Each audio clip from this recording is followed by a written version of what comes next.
Grabe yung init ngayon, guys. Tirik na tirik yung araw. So yun, pauwi na tayo. Good day nga pala.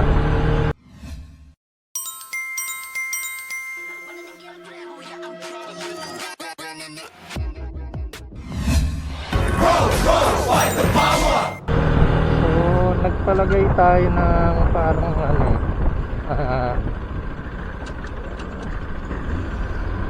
yung mount para sa action camera dito sa side mirror. Dapat sa handlebar ko ilalagay kaso hindi siya kasya. Tapos ayun, nalagay ko lang siya. Nagkasya lang talaga siya sa side mirror. Walang exit dyan.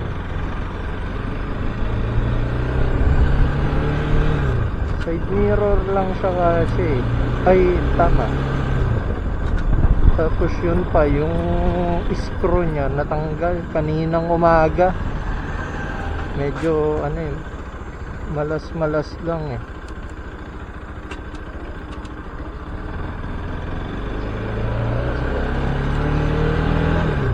Grabe, ang init talaga. Sana hindi tayo matraffic kasi grabe yung init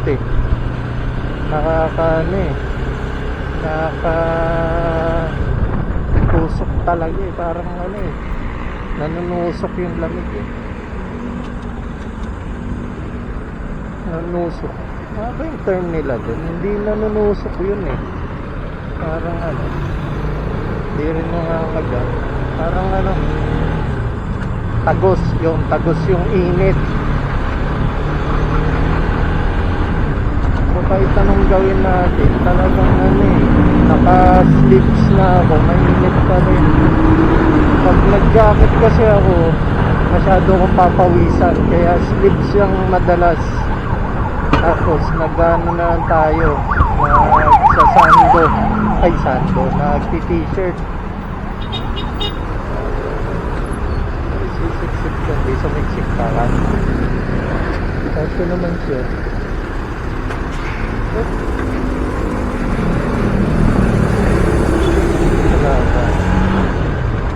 Sorry. Wala naman yata sa likod ko. Kaya okay lang medyo na-late ako. Yun nga lang. Abot ba tayo? So, naabot tayo. Grabe init. Medyo sanay-sanay tayong mag-banking. Siguro yung skills ko sa pagmomotor, nakuha ko siya sa sa pagbabike na rin. Kasi syempre di ba, pag nagbabike kami, mga times na kailangan mong gumewang-gewang, mag banking. So siguro tingin ko doon ko nakuha yung mga iba kong skill sa pagmumotor, pati yung pagbabalance doon ko nakuha.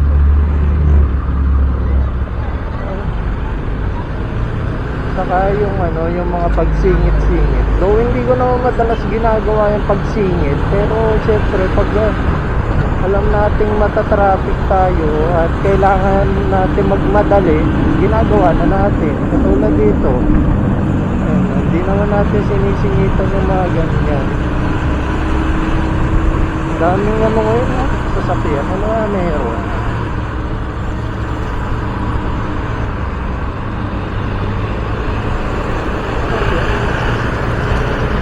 So kailangan natin bilisan kasi kung mag-stay tayo sa likod ng bike, ako mamaya pa tayo makakauwi. Madali na tayo.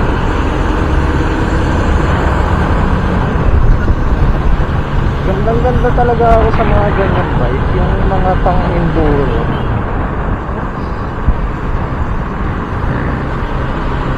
Kasi kung naglalaro kayo ng GTA, nakikita nyo yung bike na yan yung mga motor sa GTA na hindi tumutumba kahit anong gawin mo. Unlike doon sa ibang bike, sumisemplang ka. Itong enduro na motor, alam ko hindi ka sisemplang dyan ha. Yun na yun sa pagkakaalala ko, kaya gusto ko yung motor na yan eh.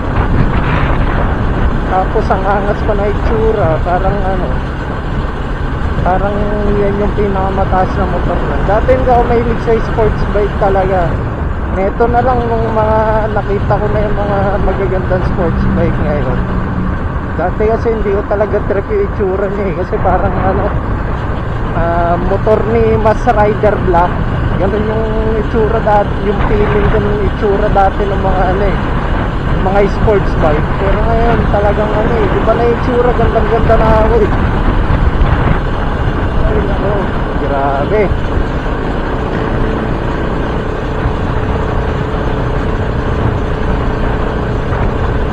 Sana hindi traffic sa baba. Buti dito sa taas hindi traffic. Kasi dito butik yun, napakainit eh oh. Tirik na tirik yung araw eh. Ano na talaga na naka fifth gear na pala.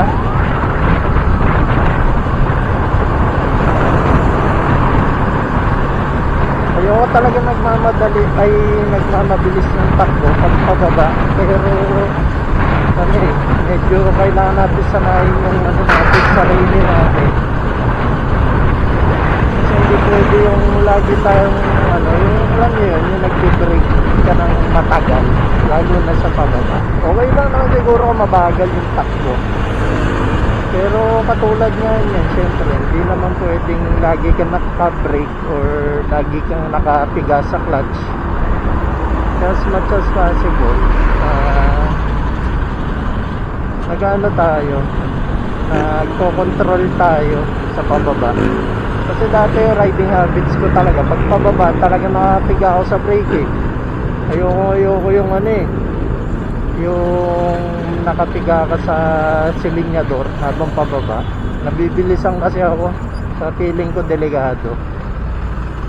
Pero ginagawa ko pa rin naman yung ano, yung nagbe-brake.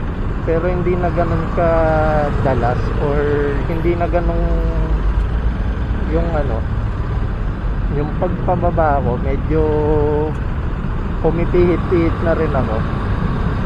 Parang talaga ano, yung control na lang, hindi siya mabilis, hindi rin mabagal.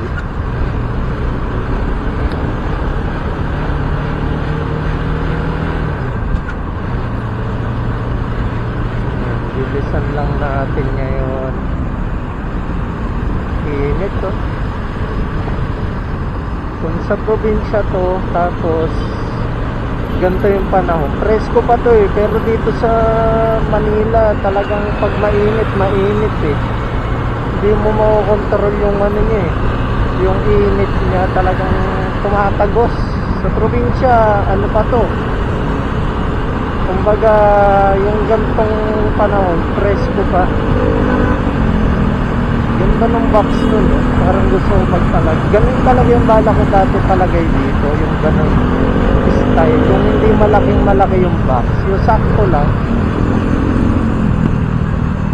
Pero yun nga, sana kung magpapalagay ako ng standard, sana yung ano, yung size niya,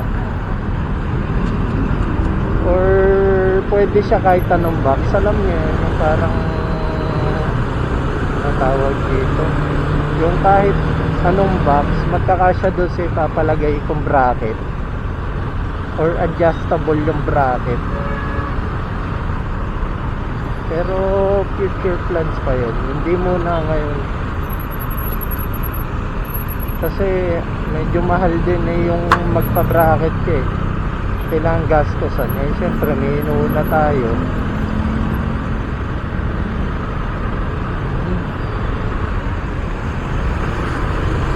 Grabe ang init.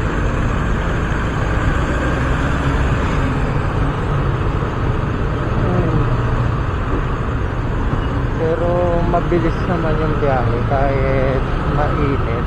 Nandito na nga ngayon tayo sa ano, UP Town. Angas nun no? Ano? E-bike ba yan? Scooter. Pero ang angas. Grabe. Yung mga ganun design, mga retro semi custom eh. Yun yung mga gusto ko. Doon pala nagpaano na tayo dito.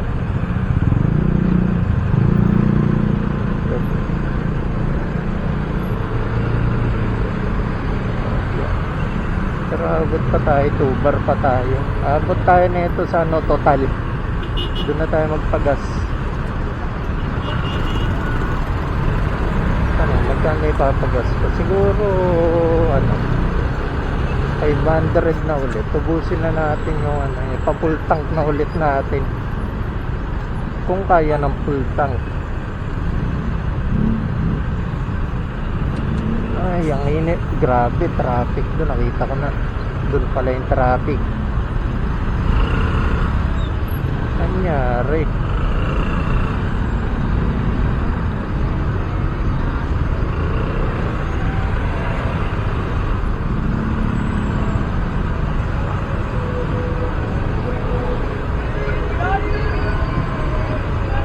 Ay, nako.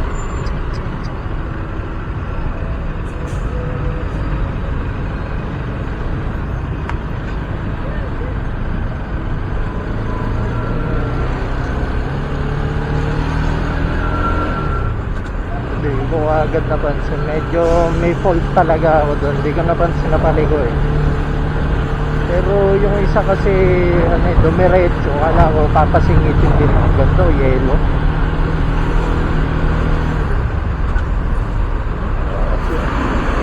Traffic naman. Ano nangyari?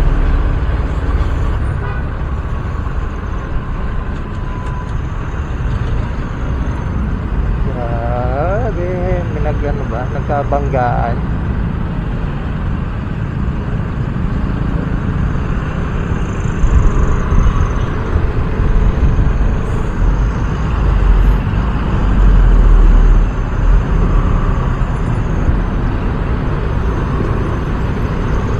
Presko sa ulo.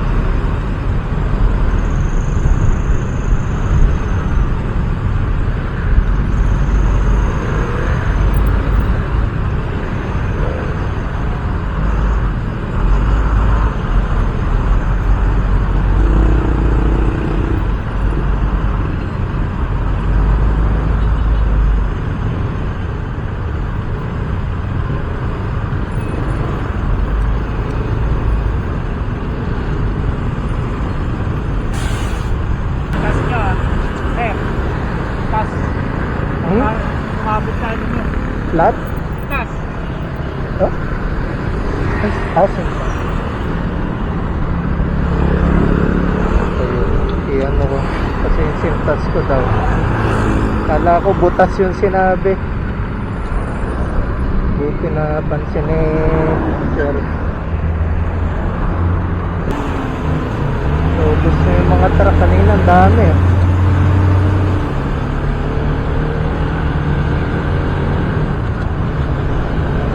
So, ayun nga, salamat kay Kuya na nagsabing yung sintas natin is ano, na tanggal sa pagkakasintas. Though siya yata yung ano eh, yung medyo sumingit kanina, medyo nainis din ako, pero goods siya. Saktong ano lang, yung tama lang. Kasi parang feeling ko talaga right of way ko na yun. Kasi diretso kasi papasok ka lang ng lane. So pa-merge. And siyempre ako, medyo ayoko ng gano'n. Yung parang ano, nasisingitan. Yung alam mo yun, yung parang nagbibigay ka naman pag kailangan mo magbigay. Pero doon sa part na yun, parang medyo inulaan ako, kaya siningitan ko rin. Pero all goods naman. Hindi naman siya yung mga tipong kailangan mo mag-argumento or yung kailangan mo ikagalit. Basta medyo ano lang, yung sakto-sakto lang talaga. Kasi hindi naman tayo pala ano, medyo nainis ako ng konti.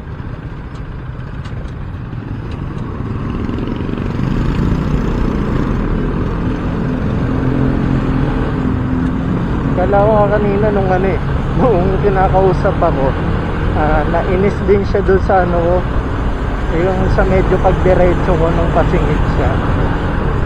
Pero hindi naman. So, all goods talaga. Kasi ayoko rin naman ng confrontation. Saka wala rin naman talaga akong balak umano. May pag-away. Talagang ano lang, kailangan ko lang talaga minsan ano yung ano ko, yung parang right of way ko. Katulad ng ano, pag kailangan ko naman magbigay, nagbibigay naman ako. Pero nung time na yun, parang ano, feeling ko talaga ha, hindi ko alam kung tama o, siyempre iba tayo ng opinion. Pero yung time na yun, parang feeling ko talaga parang dapat ako yung mauna. Oops, padaan muna.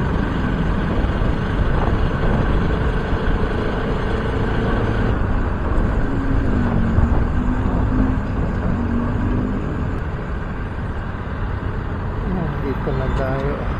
Medyo mabilis ha. Wala tayong ano, muntikan na yun. Kita kaya sa camera. Ako. Ayaw. Huwag nag-direct ko.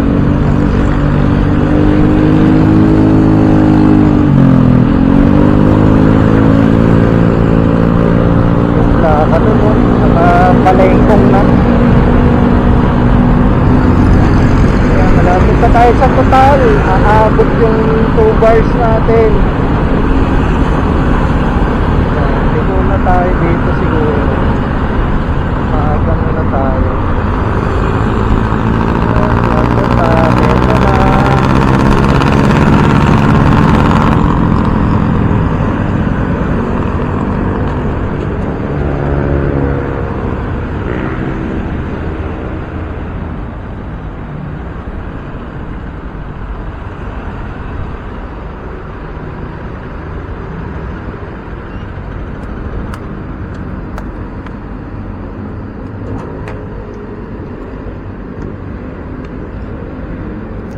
$500 premium.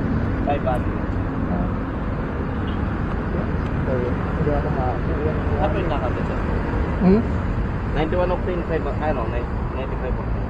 Yung ano, premium. Premium. Ay, hindi ba?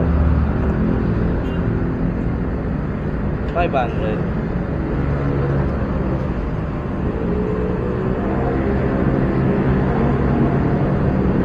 One eternity later.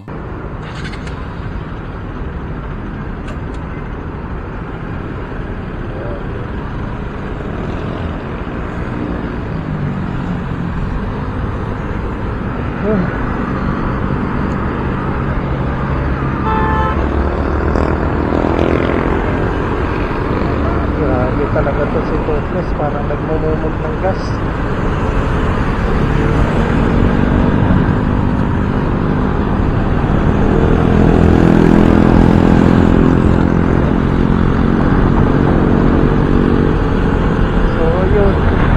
Lagi yung gas natin dito 500 pag nagano to 2 bar o kaya 3 bar automatic 500 yung gas nito. Ganun ka ano ka mahal yung ano niya, yung gas niya. Sabagay 13 liters kasi ito 13.5 to be exact. So talagang malakas mag-gas to. Ang lakas din yung ano, sumulog ng gas. Parang ano eh, yung gas dito kay Lucas, ano lang eh, mumog lang talaga eh. Ako, peak ng onte. So yun, naalala ko dati, pag nagpapagas kami, ano lang, doon sa Kawasaki Fury, doon sa ano, classmate ko, pag nagpapagas kami 30 kung saan na kami nakakadating doon. Ngayon, putik yan, yung 30 mo, wala na maaabot yan. Baka ano na lang yung 30 mo, wala pang 1 liter. Sabagay, wala pa naman talaga kasi per liter niya para 55. Yung sa gas ko sa premium. 55 pa, 53, parang gano'n. So talagang ang mahal niya. Swerte na nga, pag ano nag-49 yung gas tuwan-tuwa na ako nun Pero madalas di ko naaabutan yun kasi pag naubusan to ng gas, mahal na yung gas ulit, bumalik na sa dating presyo. Pero yun nga, dati naalala ko yung 30 o 60 parang full tank na yun sa Fury. Nung time na nagpapano kami tama ba? Or ilang bar lang siguro yun. Pero yun nga, yung 60 malayo na naabot nun. Unlike ngayon, puti ka 60 mo 1 liters 0.1, parang ganun lang yung tagdag niya. So ano lang yun, ilang ikot lang sa subdivision namin yun, lalo na pag dito kay Toothless, kaya na sunod ka agad yun.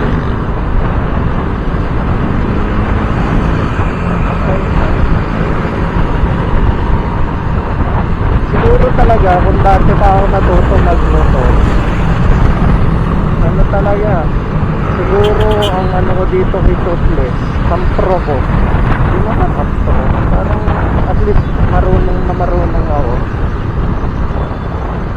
Kasi Toothless, first bike ko to, talagang dito na ako natuto magmotor, hindi ako natuto sa scooter kasi nga, alam niyo yung scooter ng kapatid ko, ilang beses ko nabangga yun, hindi naman nabangga totally, parang lang, yung parang napipiga ako lang ng sobra kasi nga hindi ako sanay mag-ride ng scooter. Tapos yung sa kapatid ko isa, bihira ako naman gamitin, basta talagang nag-practice na ako ng ilang araw sa scooter lang, oras ay ilang araw lang rin ako nag-practice sa motor kapatid ko, tapos dito na talaga meron. Wow, walang pinatadaan na naman ano ba meron? Walang traffic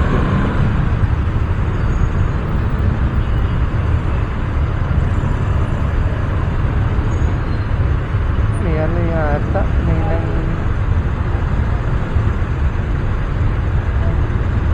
plug lowering. So ayun sa Sandigan, plug lowering ngayon.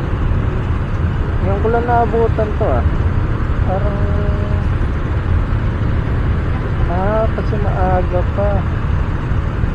Ilang oras na umalis, ibig sabihin ang bilis ang biyahe ko.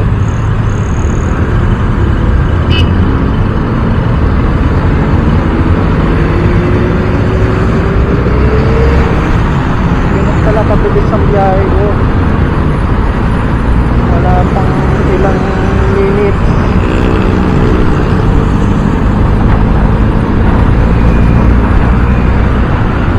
Siguro estimate ko biyahe ko pa lang siguro mga 30 minutes pa lang, kasama na yung mga pagasyon saka yung mga tumigil-tigil ako, so mabilis nga.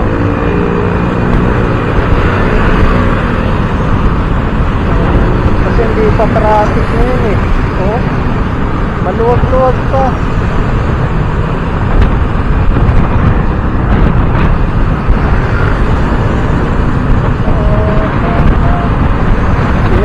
Luwag ito yung common roads, ang luwag, walang traffic.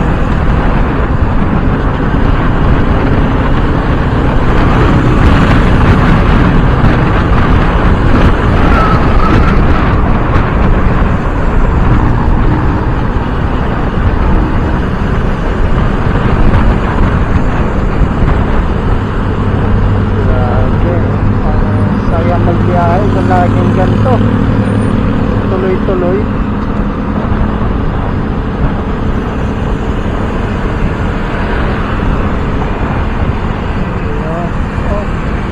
Yo ho ho, yo ho ho ho.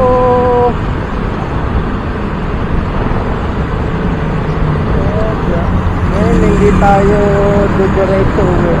Ano tayo, dadaan tayo ng Pure Gold ngayon kasi mag-grocery. So, ang init pa rin kahit nandito na. So, yun nga, sabi nila may NCAP na daw, yung no contact apprehension. Ano yung P?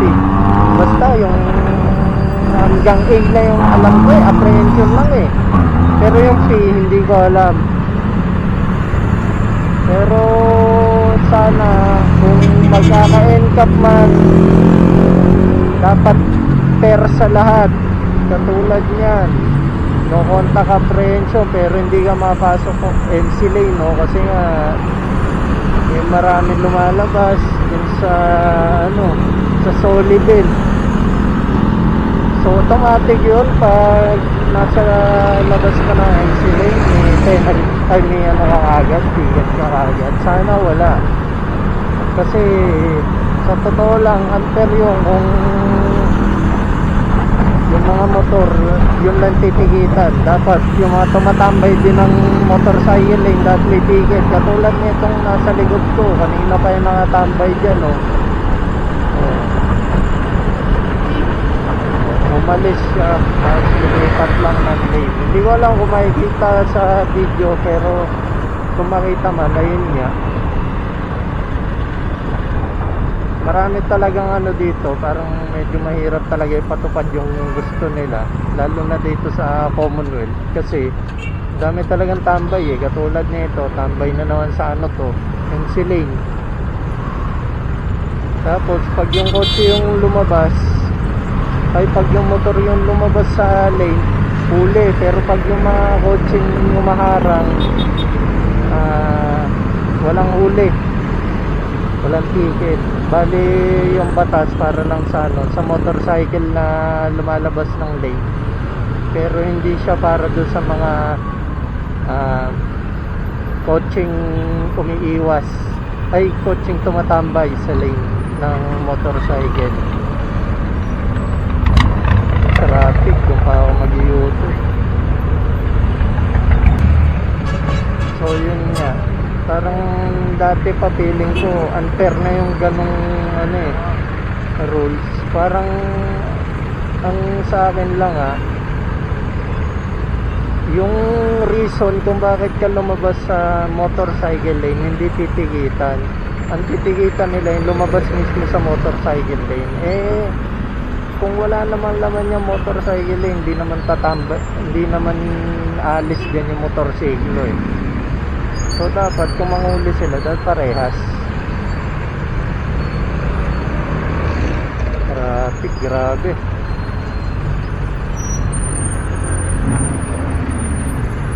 Dito na nag-traffic. Laki Dominar.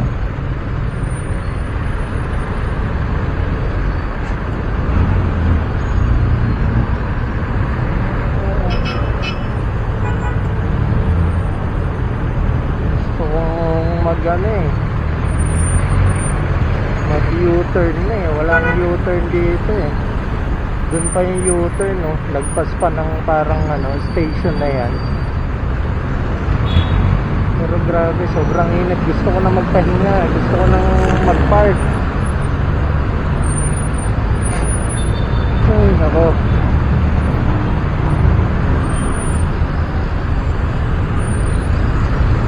dito tayo, mag-U-turn talaga tayo.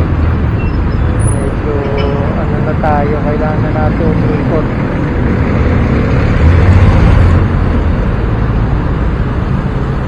Stay na lang tayo dito kasi mag-U-turn na rin naman.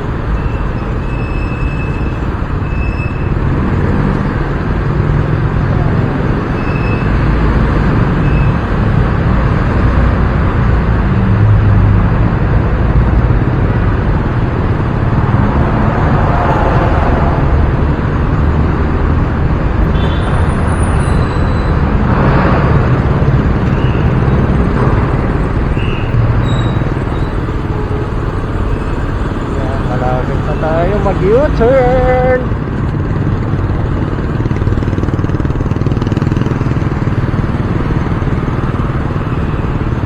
Sobrang bilis lang ng biyahe.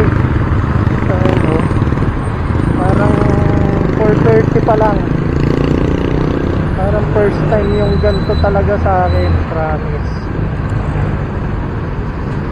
Eh, advance pa to. Parang naalala ko, malis ako ng camp. Mga ano, 3:45.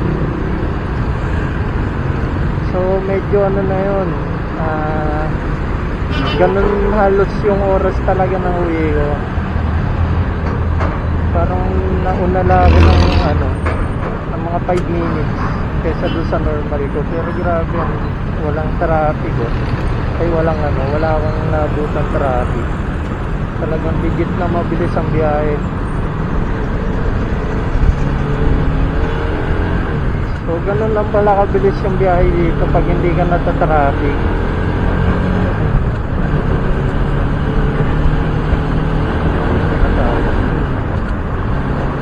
Ano nga yung gas?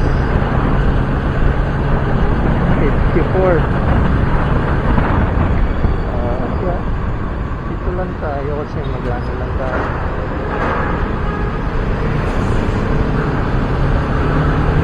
Maglidigo na tayo dito sa Pure Gold eh.